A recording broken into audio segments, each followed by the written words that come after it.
morning, friends. Welcome to The Well. My name is Ryan Gear. I'm the pastor here. If you're new with us, you're our guest, and we're glad you're here. And if you'd like to let us know, just text the word welcome to 480-530-7234. It'll text you back with a digital connect card. Just fill it out and tell us about yourself, and you'll get more information about The Well. Thanks for being with us today. We appreciate you. And today we're continuing in our series, Not That Kind of Christian. Now, we want to be known by what we're for here at The Well. We want to take the positive approach and not be known by what we're against.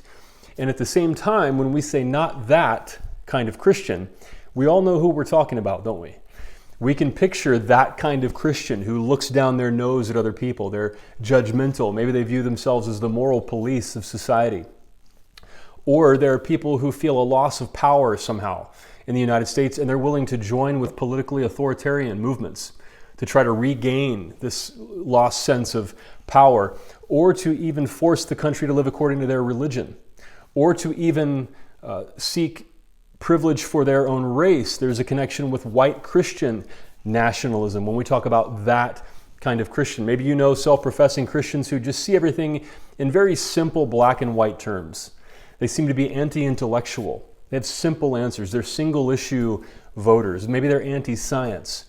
And we see lots of self-professing Christians who appear to be that kind of Christian. And what we're doing in this series is we're proclaiming we believe there's a different way to follow Jesus Christ in 2022 America than that kind of Christian. We want to follow the Jesus of the Gospels, the real Jesus that we read about in the Bible.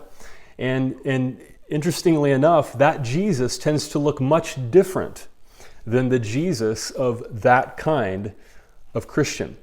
And so every week in this series, we've been looking at theological questions and difficult social issues.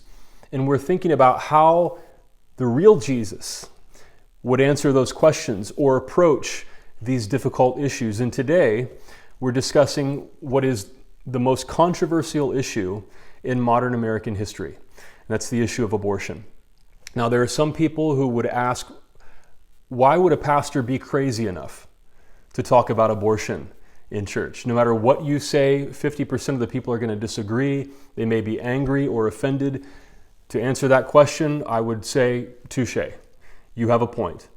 And at the same time, when we discuss difficult issues as Americans, if we can't talk about difficult issues in church, then where can we talk about them?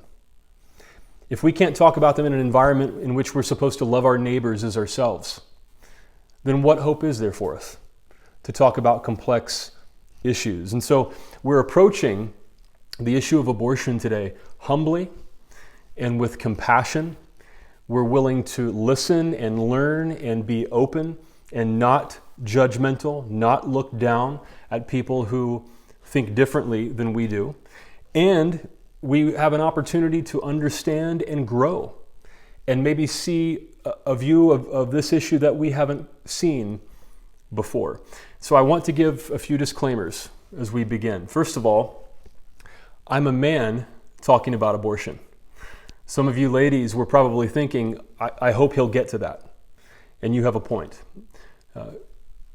Somebody might ask, could a female pastor talk about abortion more effectively than a male pastor? I think so.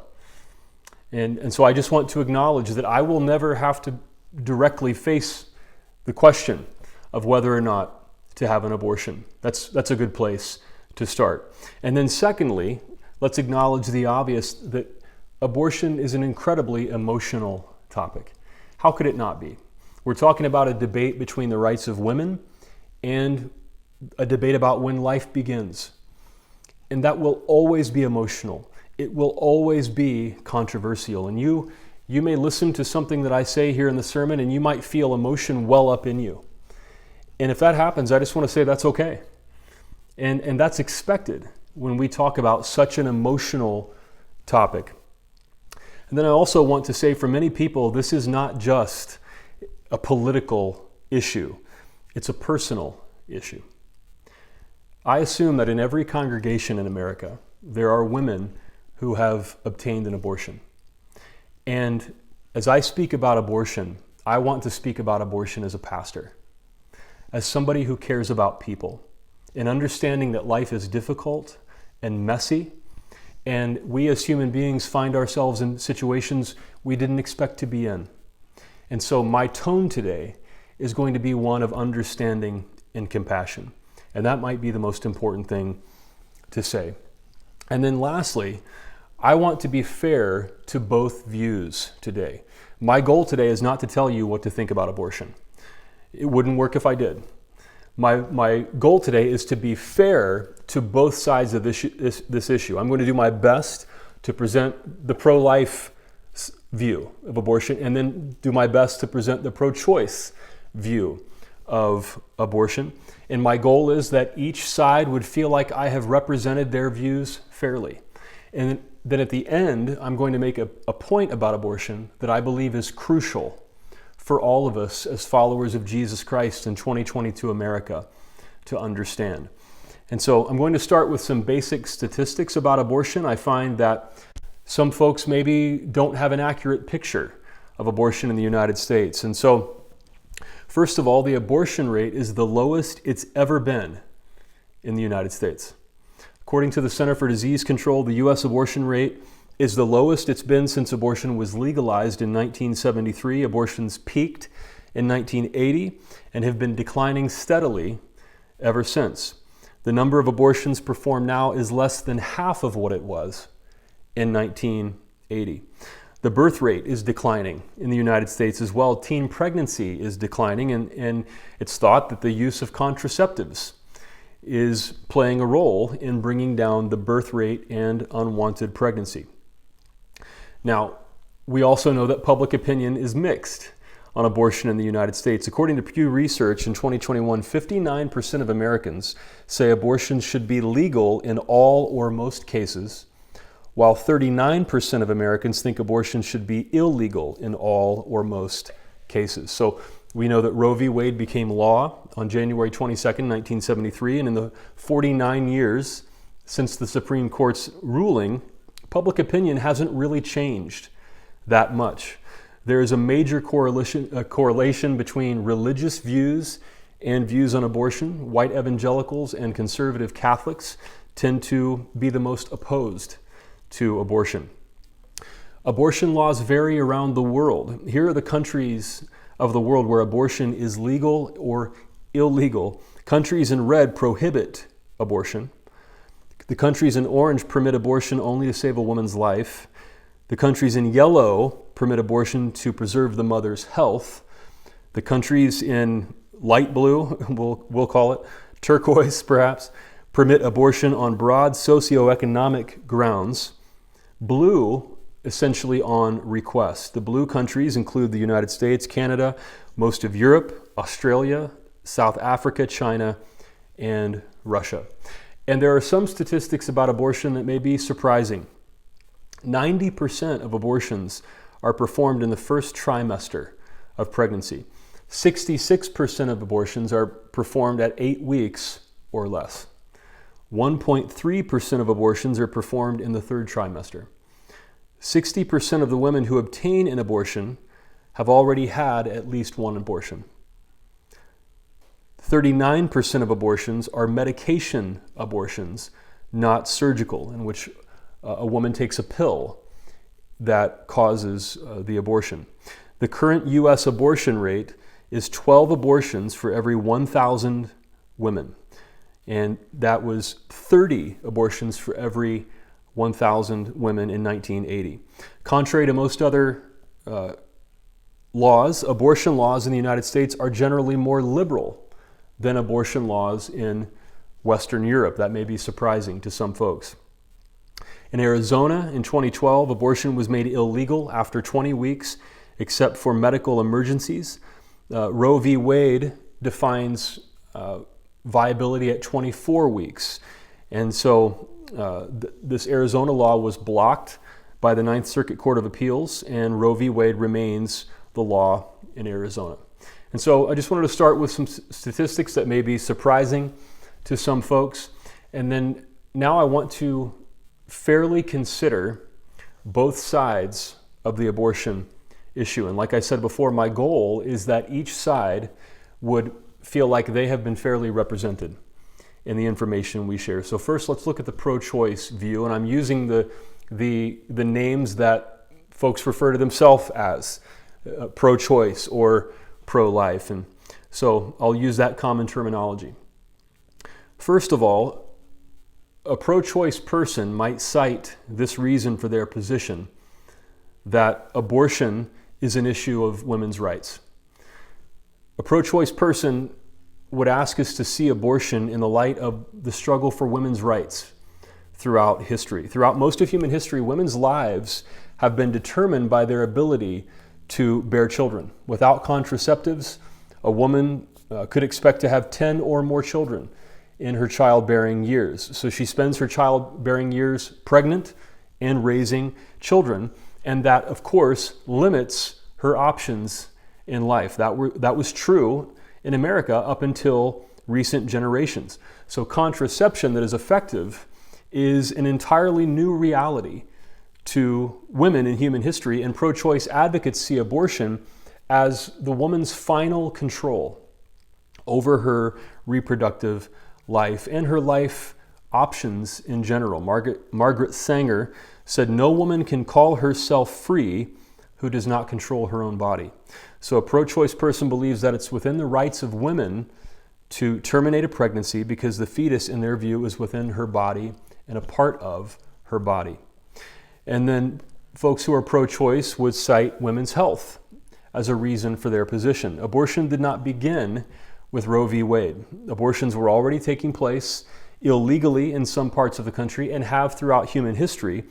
Before they were legal in the United States, some women sought abortions that were performed by untrained people who posed a greater risk to women's health than today. There's a risk, of course, to having an abortion in any setting, but a pro-choice person would remind us that an abortion clinic is far safer than the back alley abortion. So most pro-choice people I know desire that abortion be safe, legal, and rare. Although there is a debate about whether the term rare places undue guilt on women. But most would like to reduce the number of abortions, and they believe that abortion should be legal to prevent harm to the woman who seeks an abortion. A third reason that folks who are pro-choice might cite for their view is that abortion is connected to economic realities in the United States.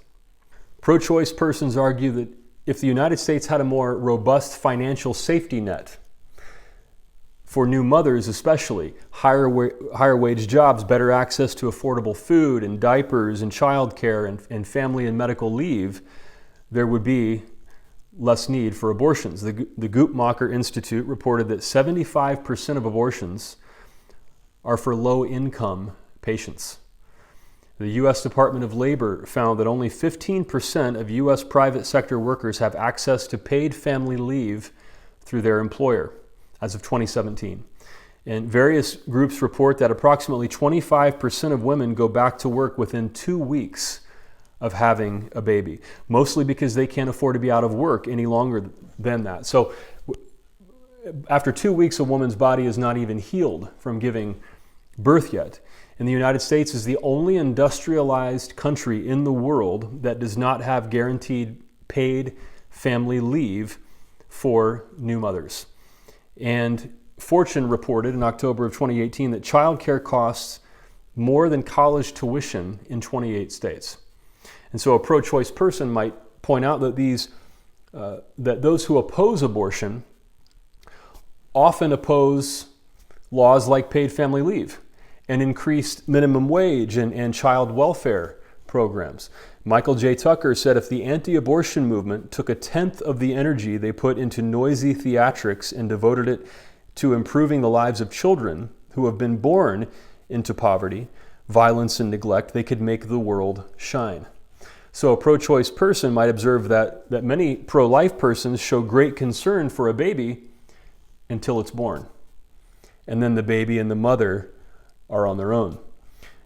The fourth reason pro-choice persons might cite for their view is that historically we've been able to distinguish between the rights of a fetus and the rights of a mother. Persons who are pro-choice argue that a fetus does not have the same rights as the mother. Now, many pro-choice persons would not necessarily point to the Bible to support their views, but they could. Exodus chapter 21, verses 22 through 25 states, when people who are fighting injure a pregnant woman so that there is a miscarriage, and yet no further harm follows, the one responsible shall be fined whatever the woman's husband demands, paying as much as the judges determine.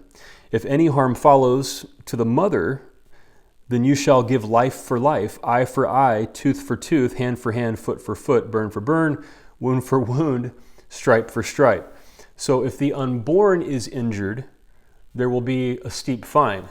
If the mother is injured, the penalty will be an eye for an eye, leading a person to believe that the life of the mother is more valuable than the life of the fetus.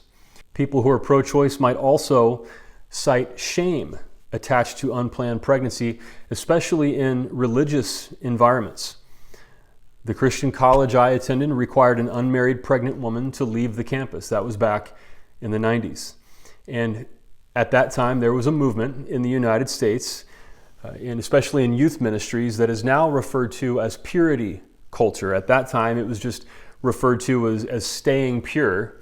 And by that, they meant that a young person should abstain from sex until marriage. Now, I think abstinence is a good thing. I certainly would not argue against that. But the message of what became known as purity culture also instilled a deep sense of shame in many of those young people, including young women in that generation. And there is a special kind of burden that was placed on young women. There's a website called Retro Report that produced a video of stories of people who grew up in purity culture. And it's called Shamed by Sex, Survivors of the Purity Movement Confront the Past. And I have a video clip actually that's 2 minutes long that I want to show you. And they reference a famous book that was written during purity culture called Why I Kissed Dating Goodbye. And then they talk specifically and more seriously about the way purity culture affected young women. Let's watch. Harris's book, I Kissed Dating Goodbye, went on to sell over 1 million copies. And as he and others pushed for purity, another more insidious message took root. Well, ladies, I believe you also have a unique opportunity to protect the purity of your brothers in the Lord. What I think you probably are not aware of is how difficult it is for a guy to look at a girl with purity in his heart when she is dressed immodestly. You have no idea how difficult it is. You have no idea. I remember feeling like I was a threat, and I remember feeling like I was a bad person. My sexuality was dangerous. It was something to be feared. The narrative that we've internalized is that pure girls and women protect us all. They ensure by their proper covering up, by their not taking up too much space, whatever it is, that none of us are going to have sexual thoughts and feelings. Klein had left evangelicalism by the time she was 21, but she continued to struggle for years afterward. When I would have any sexual experience with my boyfriend, I would find myself in tears and in a ball in the corner of a bed, crying, my eczema coming out, which it does when I'm stressed, and scratching myself until I bled, and having a deep shame reaction. I could actually be this close to doing something that, if they were right, if the purity movement was right, would make me worthless. She said she was taught to think of herself as worthless. So if a young woman is shamed for how she dresses, imagine what happened to young women who got pregnant out of wedlock.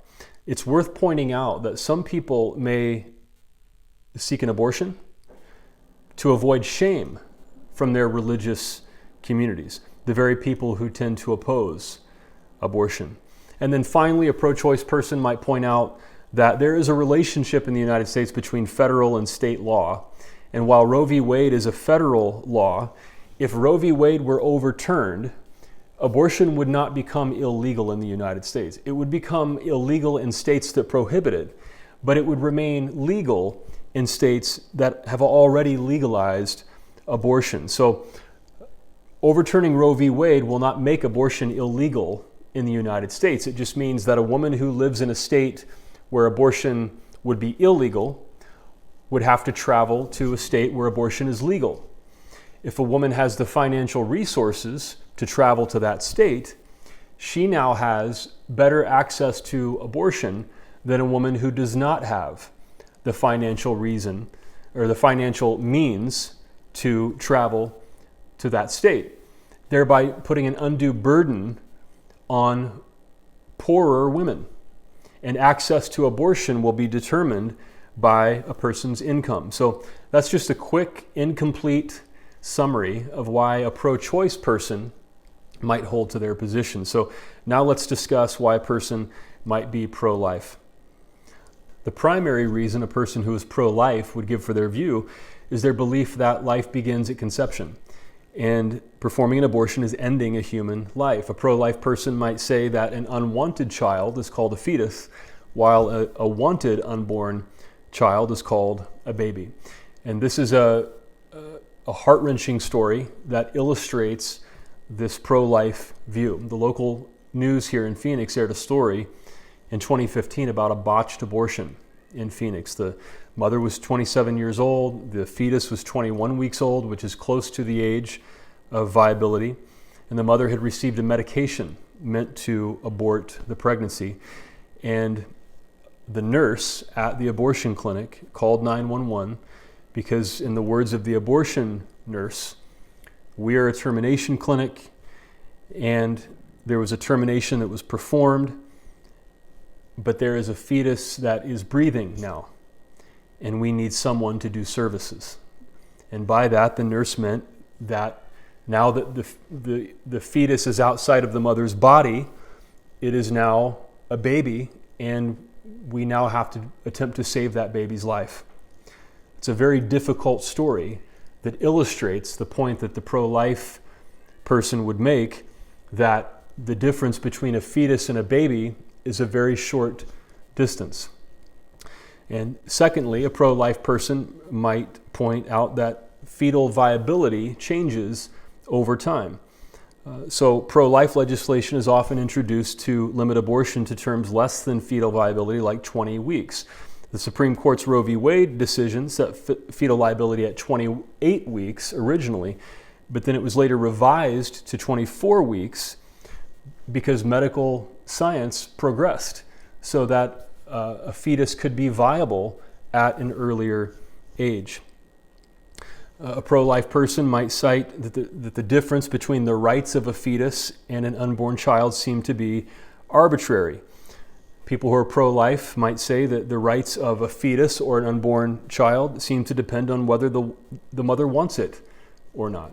And they would say that this unborn baby has intrinsic rights from the moment of conception.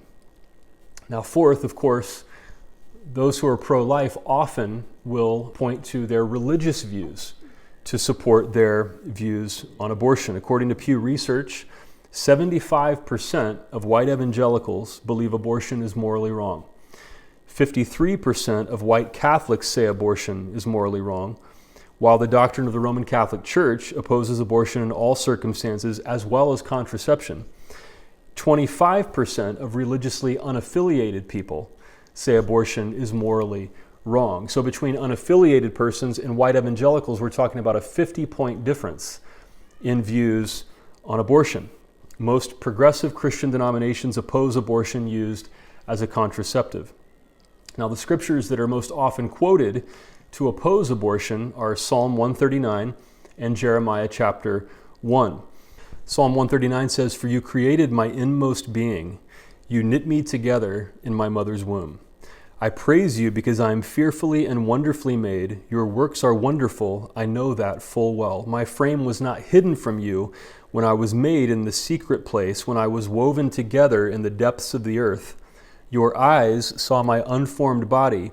All the days ordained for me were written in your book before one of them came to be.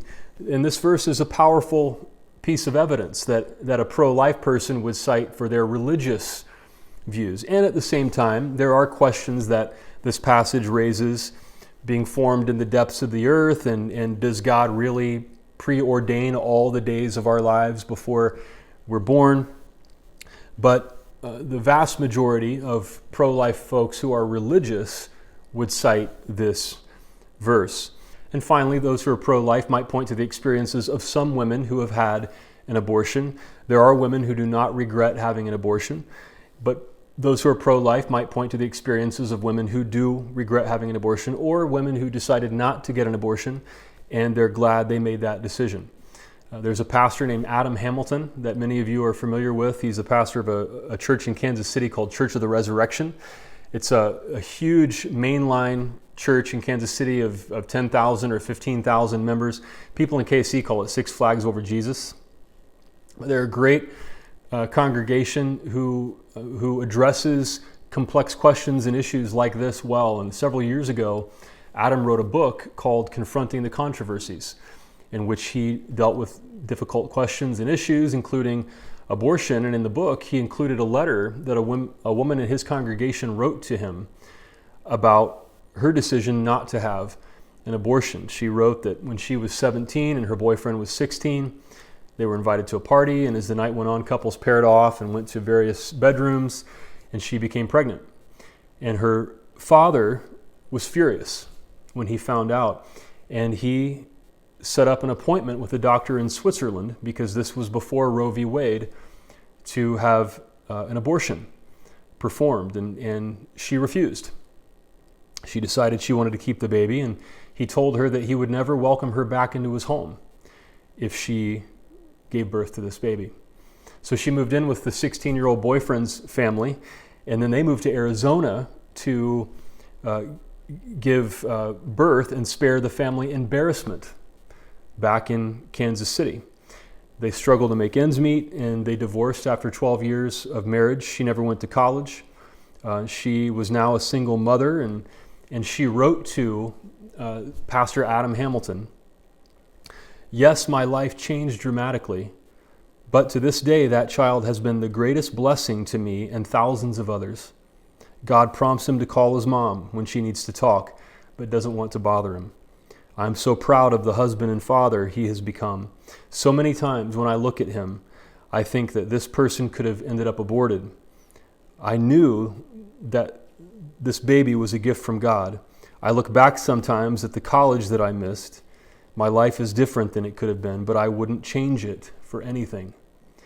And then she writes to Pastor Adam Hamilton, "Thank you, Adam, for being my gift from God. I never dreamed 36 years ago, while I was carrying you, that you would have the impact on God's people and me that you do. You are my pastor, my confidant, and my best friend. I love you, Mom." That's Adam's story. Now, regardless of whether you're pro-life or pro-choice, of course, that's a powerful story. And a person who is pro-life might point to that experience as a reason to support their view. If you've never heard my story, I was conceived out of wedlock, and my parents were young, and by the time I was born, my biological father was out of the picture, and my mom raised me as a single mom and faced all the difficulties of that. And of course, she chose to give birth to me, and I'm thankful for her choice. Now, once again, there are those who are pro-choice and pro-life that would hear my story and think, well, that's a great story, and that it doesn't apply to everybody. A person who is pro-choice would say, those were the circumstances that my mom faced, and that was her choice, and that women should have the right to make that choice. Well, what is the will of the American people when it comes to abortion laws in the United States? As we said earlier, according to Pew Research, 59% of Americans say abortion should be legal in all or most cases. And public opinion can vary from year to year. And when I was a teenager, I was not aware that a majority of Americans support legalized abortion. I was raised in an environment that was part of what's called the religious right. If you're familiar with that term, it's evangelical Christians who get involved in politics, and they're referred to as the religious right. And it didn't take long to realize that good Christians are supposed to vote pro-life and vote entirely on the issue of pro-life. They were expected to be single-issue voters. And no matter what a candidate promised to do with any other issue, if they were pro-choice, you were to vote against them. Abortion was the litmus test as to whether a person was a good Christian or not and how they voted.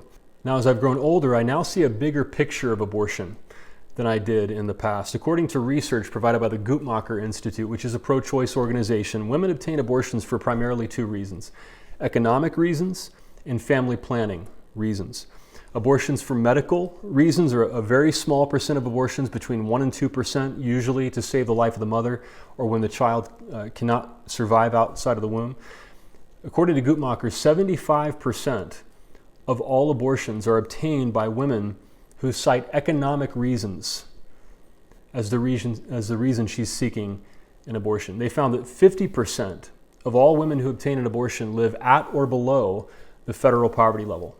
Now, if you don't know what that number is, the federal poverty level this year for one person is $13,590, and for a family of four, it's $27,750. Can you imagine being a family of four and having to live on $27,000 a year? Now, a woman who is living at that income level is just struggling to survive. She is sometimes on the verge of homelessness. 60% of the women who obtain an abortion already have children, so she's struggling to feed the children she already has. She lives in a high crime area, and she's concerned for the safety of her children. This is the reality of the vast majority of women who obtain an abortion. And this is the point I want to make, regardless of whether you are a pro-life person or you hold the pro-choice view, is that when we think about this issue, that we see it correctly and as a part of the larger picture of doing what is just and right by everybody.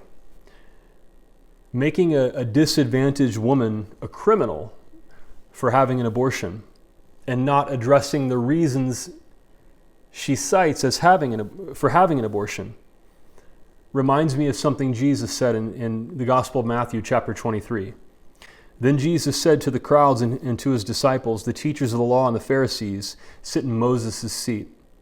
So you must be careful to do everything they tell you, but do not do what they do, for they do not practice what they preach. They tie up heavy, cumbersome loads and put them on other people's shoulders, but they themselves are not willing to lift a finger to move them." When I was in college, I took a class on missions and social justice, and the professor was the black sheep of religion professors at the school. He was passionate about addressing poverty, and he was more in touch with real world issues than many of the other professors that I had in school. And one day in class, someone asked a question about the Christian response to abortion.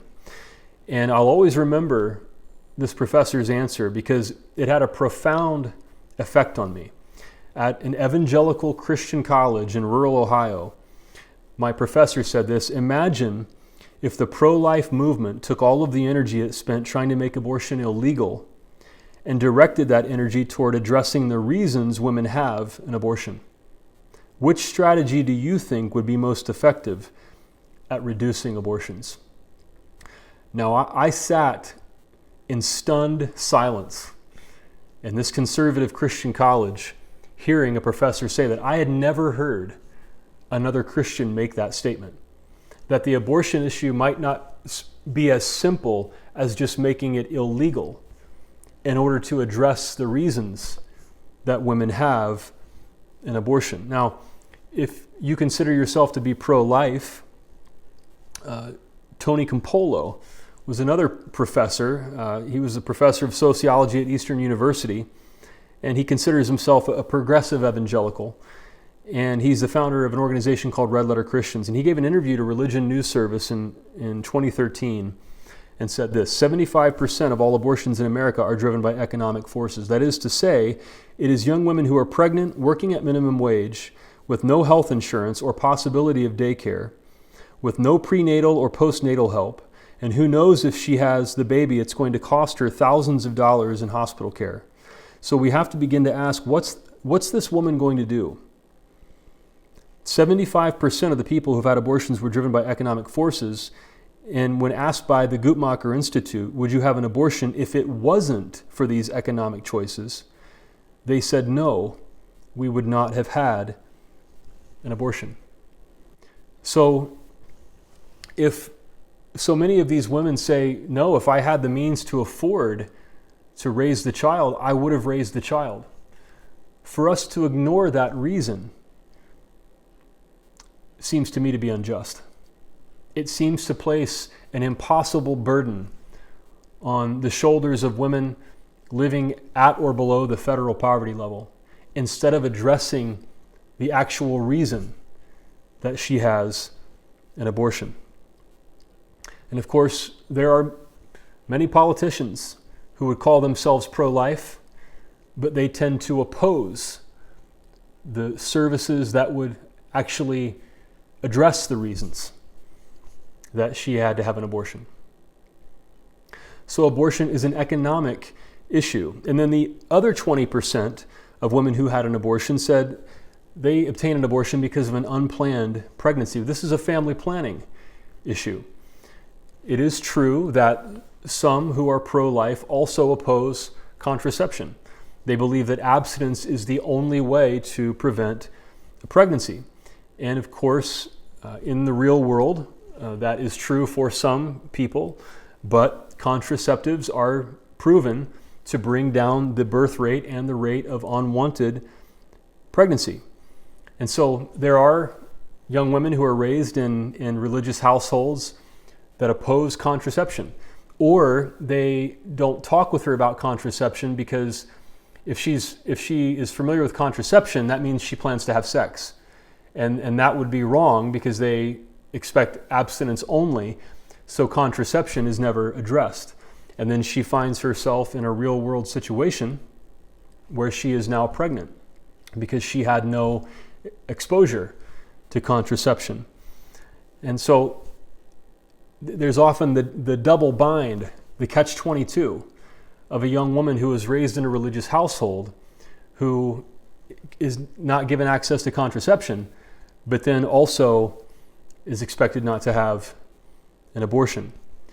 And so as a father, I have two boys. I don't have a daughter, but as a father of two boys, the time will come, and for the oldest one, it's coming very, very uncomfortably soon, where I'm going to have a conversation with my boys, and I'm going to hold up a condom, and I'm going to explain to them what this is. And I'll say to them, if you can wait to have sex until you're married, that's great.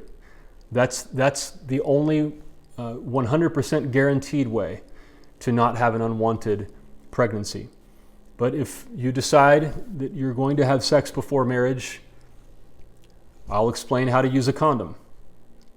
If I had a daughter, I would have a conversation with her about contraceptives and what an IUD is, and at least equip her with knowledge that she can use based on the choices that she makes.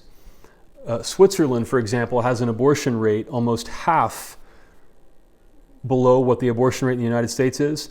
And Switzerland has found that the key to reducing abortions are, number one, sex education with teaching on contraception and availability of contraception, and two, a healthy socioeconomic environment for young mothers. Is anyone shocked by these two findings? They seem like common sense solutions to me that are easily attainable in the wealthiest country on earth for anyone who wants to reduce the number of abortions. So I've done my best to fairly represent both views and then explain how my own view changed over time as I saw a bigger picture of abortion in America.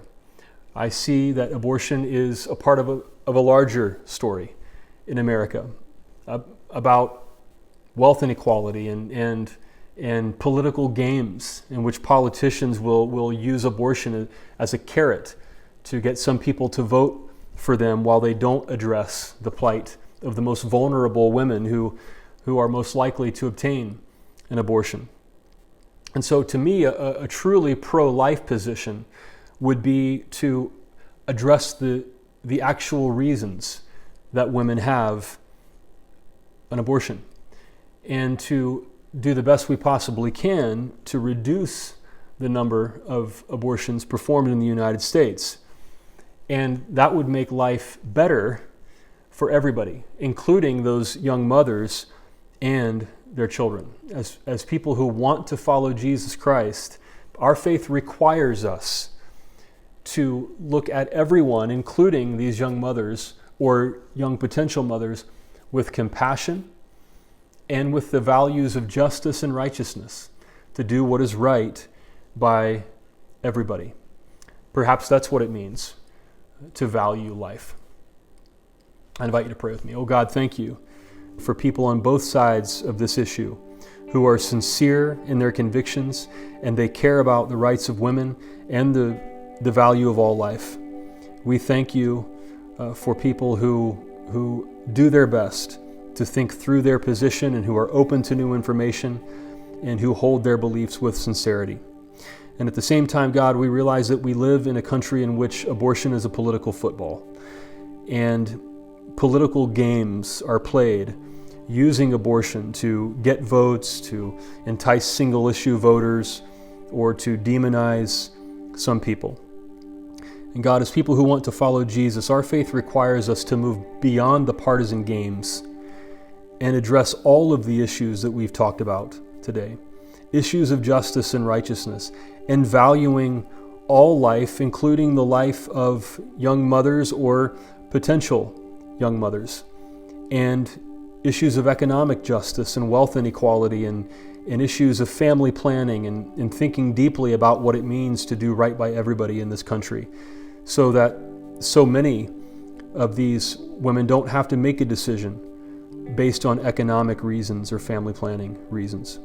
God, thank you for your scripture that teaches that all of us are loved and we are valuable in your sight. And we thank you, God, that we get to extend that value to everyone around us. In Jesus' name. And everybody said, amen.